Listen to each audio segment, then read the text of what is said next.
Cholera, malaria ಎಂಬ ಭಯಾನಕ ರೋಗಗಳು ಸೇರಿದಂತೆ 10 ಹಲವು ರೋಗಗಳಿಗೆ ಜಾಗೃತರಾಗಿ ಎಂದು ಜಾಗೃತಿ ಮೂಡಿಸುವ ಆರೋಗ್ಯ ಇಲಾಖೆ ನಗರದ ಹೃದಯ ಭಾಗದ ನೆಹರು ವೃತ್ತದಲ್ಲಿ ನಿರ್ಮಿಸಿದ ನೆಹರು ಪ್ರತಿಮೆ ಕಟ್ಟಡದ ಕೆಳಗೆ ನಿರ್ಮಿಸಿದ ಕಾಲುವೆ ಆಕಾರದಲ್ಲಿ ಕಳೆದ ಹಲವು ತಿಂಗಳಿನಿಂದ ನೀರು ನಿಂತು ಮಲಿನವಾಗಿದೆ.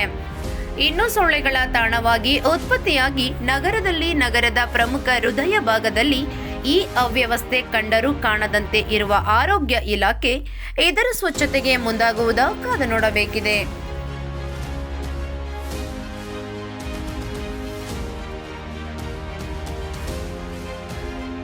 ಮತ್ತಷ್ಟು ಸುದ್ದಿಗಳಿಗಾಗಿ ಸಿಟಿ ಚಾನೆಲ್ ಚಳ್ಳಕೆರೆ ಸಬ್ಸ್ಕ್ರೈಬ್ ಮಾಡಿ. ನಮ್ಮ ಚಳ್ಳಕೆರೆ ಟಿವಿಯನ್ನು ಪ್ರತಿದಿನ ಸಂಜೆ 8 ಗಂಟೆಗೆ ವೀಕ್ಷಿಸಿ.